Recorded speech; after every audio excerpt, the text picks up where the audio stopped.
नमस्कार, स्वागत है आपका हमारे चैनल पर। मैं हूं आपके साथ शिप्रा सैनी। बड़ी खबर, पश्चिम बंगाल के मुख्यमंत्री ममता बनर्जी के भतीजे अभिषेक बनर्जी को पुलिस से बदसलूकी करना महंगा पड़ गया है। अभिषेक बनर्जी के खिलाफ एफआईआर दर्ज हो चुकी है। तो बंगाल में हिंसा का खेला करने के बाद पश्चिम बंगाल की मुख्यमंत्री ममता बनर्जी और उनके भतीजे अभिषेक बनर्जी जो त्रिपुरा में भी पहुंचकर यही गुंडागर्दी, यही हिंसा करने की कोशिश कर रहे थे, वहां न सिर्फ पुलिस के साथ उन्होंने बदसलूकी की बल्कि बीजेपी कार्यकर्ताओं से लेकर पत्रकारों को भी नहीं बख्शा। और इस पूरे मामले में अब बड़ी कार्रवाई हुई है। ममता बनर्जी के भतीजे और टीएमसी के नेता अभिषेक बनर्जी, इसके अलावा टीएमसी के और नेता डोला सेन, ब्रित्य बसु, कुणाल घोष और अन्य और नेता हैं। कुल 6 टीएमसी के नेता हैं जिन पर ये एफआईआर दर्ज की गई है और साफ तौर पर आरोप ये लगे हैं कि पुलिस से बदसलूकी इन्होंने की है और साथ ही बीजेपी दलाल पुलिस को कहा गया है, जिसके बाद ये बड़ी कार्रवाई उन पर हुई है। एफआईआर दर्ज हो चुकी है। आपको बता दें, जो पुलिस के द्वारा एफआईआर दर्ज की गई है उसमें यह साफ तौर पर कहा गया है कि ममता बनर्जी के भतीजे अभिषेक बनर्जी, मंत्री जो है ब्रित्य बसु और सांसद डोला सेन समेत टीएमसी नेताओं ने 14 टीएमसी नेताओं और कार्यकर्ताओं जिनकी गिरफ्तारी हुई थी, उसके बाद पुलिस स्टेशन पहुंचकर वहां पुलिस के साथ बदसलूकी की है। और जब त्रिपुरा में बीजेपी और टीएमसी के कार्यकर्ताओं में झड़प हुई, उसके बाद अगली सुबह पुलिस ने यह जानकारी दी है और कहा है कि टीएमसी नेताओं के समूह ने अतिरिक्त एसपी और अन्य पुलिसकर्मियों के साथ दुर्व्यवहार किया पुलिस स्टेशन में पहुंचकर, और उनकी ड्यूटी में बाधा डालने की पुरजोर कोशिश उनकी तरफ से की गई। एफआईआर में इस बात का जिक्र भी है कि टीएमसी नेताओं ने टीएमसी कार्यकर्ताओं को गिरफ्तार करने के लिए पुलिस अधिकारियों के खिलाफ नारेबाजी भी की कि आखिर क्यों ये गिरफ्तारियां की गई हैं। और जो एफआईआर दर्ज की गई है उसमें यह भी साफ तौर पर आरोप लगे हैं कि दरअसल अभिषेक बनर्जी और टीएमसी के दूसरे नेताओं ने अतिरिक्त एसपी खोवाई थाने के जो हैं और एसडीपीओ, इसके अलावा जो पुलिसकर्मी थे उनके कक्ष में पहुंचकर चिल्लाकर दुर्व्यवहार उनके साथ किया और उन्हें यह भी कहा कि वो बीजेपी दलाल हैं और यही वजह है कि उन पर यह बड़ी कार्रवाई हुई है। तो हाल ही में जो टीएमसी के नेता हैं और ममता बनर्जी के भतीजे हैं अभिषेक बनर्जी, वो दरअसल अपनी राजनीतिक बिसात बिछाने के लिए त्रिपुरा पहुंचे थे और त्रिपुरा में वहां उनका कड़ा विरोध किया गया। उन्हें बीजेपी कार्यकर्ताओं ने काले झंडे दिखाए, जिसके बाद टीएमसी के वहां जो कार्यकर्ता थे और खुद अभिषेक बनर्जी तिलमिला गए और उसके बाद ये झड़प जो है वो त्रिपुरा में देखने को मिली। और यहां तक कि टीएमसी के कार्यकर्ताओं ने पत्रकारों के साथ भी बदसलूकी की और उसके बाद इस पूरी झड़प में 14 जो नेता और कार्यकर्ता हैं उनकी गिरफ्तारी की गई। लेकिन किस तरीके से अब बीजेपी और टीएमसी आमने सामने आ गई है। दरअसल बंगाल में टीएमसी की ओर से जो लगातार हिंसा की जा रही है, जिस तरीके की गुंडागर्दी की जा रही है, जिस तरीके की अराजकता वहां फैलाई गई, कहीं ना कहीं वही अराजकता फैलाने का काम त्रिपुरा में भी टीएमसी की ओर से किया गया। वहां बीजेपी कार्यकर्ताओं से टीएमसी के जो कार्यकर्ता थे वो भिड़ गए, जिसमें कई घायल भी हुए हैं। जाहिर तौर पर उसके बाद अब त्रिपुरा में बीजेपी और टीएमसी आमने सामने हैं।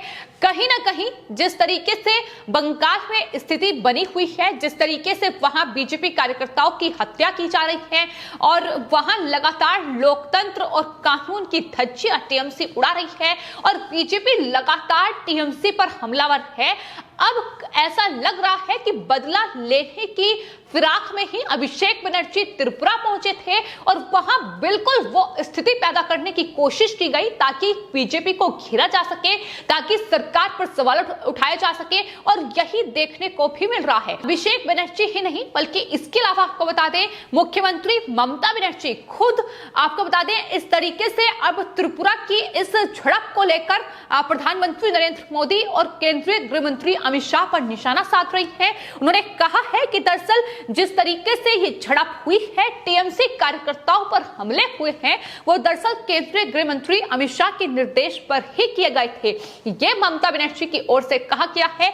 लेकिन किस तरीके से इस झड़प की भी झूठी स्क्रिप्ट ममता बनर्जी लिख रही है, इसका भी हाल ही में खुलासा हुआ। दरअसल इस पूरी झड़प के दौरान टीएमसी के एक कार्यकर्ता को चोट लगी और उन्होंने कहा कि दरअसल के इस संघर्ष में ही बीजेपी कार्यकर्ताओं ने उन पर हमला किया है और उनका फोटो भी वायरल हुआ जिसमें वो सर पर हाथ रखे नजर आ रही हैं, लेकिन जो पट्टी बंधी है दूसरी तस्वीर में वो माथे पर बंधी है। और आपको बता दें, ममता बनर्जी उस टीएमसी कार्यकर्ताओं को देखने के लिए, हालचाल पूछने के लिए अस्पताल पहुंची और ममता बनर्जी उनके सर पर हाथ रख रही हैं। अगर चोट लगी है तो ममता बनर्जी आकर सर पर हाथ कैसे रख सकती हैं? ये सबसे बड़ा सवाल है और यही वजह है कि जो स्क्रिप्ट, झूठी स्क्रिप्ट कहीं ना कहीं इस पूरी झड़प की टीएमसी की ओर से लिखी गई है, अब उसका पर्दाफाश हो रहा है।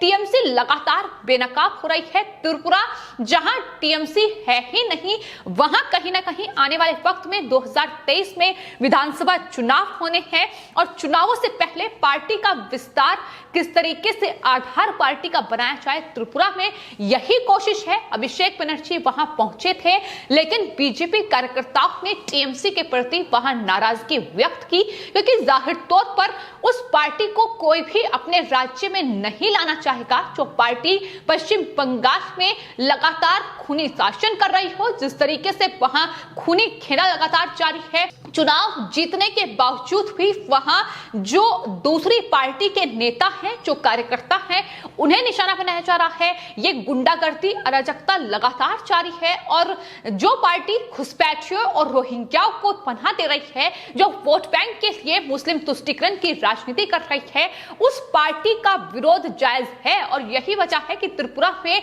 यह तस्वीर देखने को मिली कि वहां बीजेपी के कार्यकर्ताओं ने टीएमसी नेता अभिषेक बनर्जी को काले झंडे दिखाए, गो बैक के नारे लगाए गए, लेकिन पलटकर टीएमसी ने क्या जवाब दिया है, किस तरीके से वहां संघर्ष हुआ।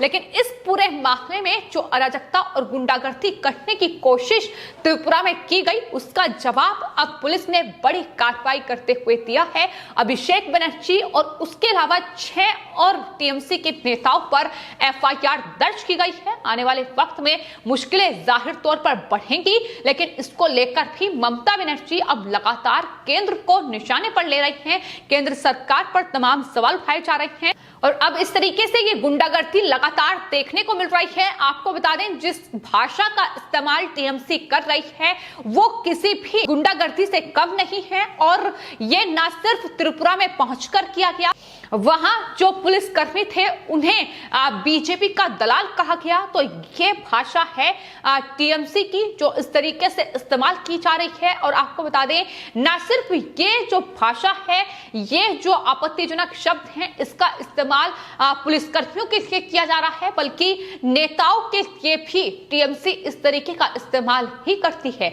लगातार संसद में ये देखने को मिला कि किस तरीके से खुलेआम गुंडागर्दी टीएमसी के सांसदों के द्वारा की गई। इतना ही नहीं, वहां महुआ मोइत्रा से लेकर जो दूसरे टीएमसी के सांसद थे, उनके जरिए खुलेआम गुंडागर्दी करते हुए ये कहा गया कि बिहार के लोग गुंडे हैं, बिहार और यूपी पर निशाना लगातार वो साध रही हैं। तो इस तरीके की बयानबाजी लगातार देखने को मिल रही है। लेकिन फिलहाल अभिषेक बनर्जी अब मुश्किलों में फंस चुके हैं और टीएमसी ने इस पूरी हिंसा की, इस पूरी झड़प की जो स्क्रिप्ट तैयार की थी, उसकी भी पोल खुल चुकी है कि किस तरीके से सिर्फ केंद्र को घेरने के लिए, गृह मंत्री अमित शाह पर निशाना साधने के लिए, चूंकि बीजेपी लगातार बंगाल में हिंसा को लेकर ममता बनर्जी से जवाब मांग रही है कि आखिर वहां कानून व्यवस्था को सुधारने के लिए कोई कदम क्यों नहीं उठाए जा रहे हैं, आखिर क्यों बीजेपी कार्यकर्ताओं की जान जा रही है, आखिर क्यों ममता बनर्जी हिंसा प्रभावित इलाकों में पहुंचकर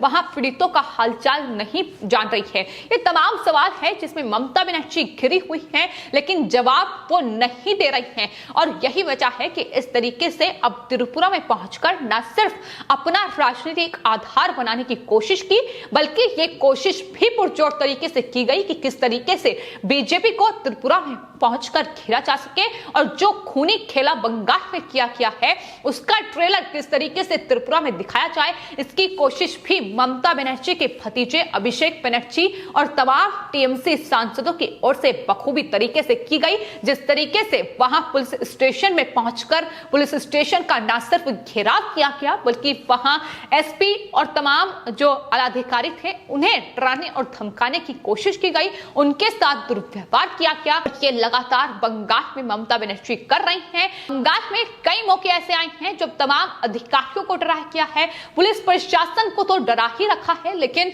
सीबीआई के अधिकारियों के साथ भी गाली गलौज ममता बनर्जी कर चुकी है। तो यही टीएमसी की असलियत है, वो जो खुद ही बेनकाब होती है। और एक बार फिर से जब अभिषेक बनर्जी ने त्रिपुरा जो कि बीजेपी शासित राज्य है वहां पहुंचकर ये गुंडागर्दी करने की कोशिश की तो अंजाम उन्हें भुगतना पड़ रहा है। अब एफआईआर दर्ज हो चुकी है और आने वाले वक्त में सख्त कार्रवाई इन नेताओं पर होगी। फिलहाल आपकी इस पूरे मामले पर क्या राय है हमें कमेंट बॉक्स में जरूर लिखें और चैनल को सब्सक्राइब करें। धन्यवाद।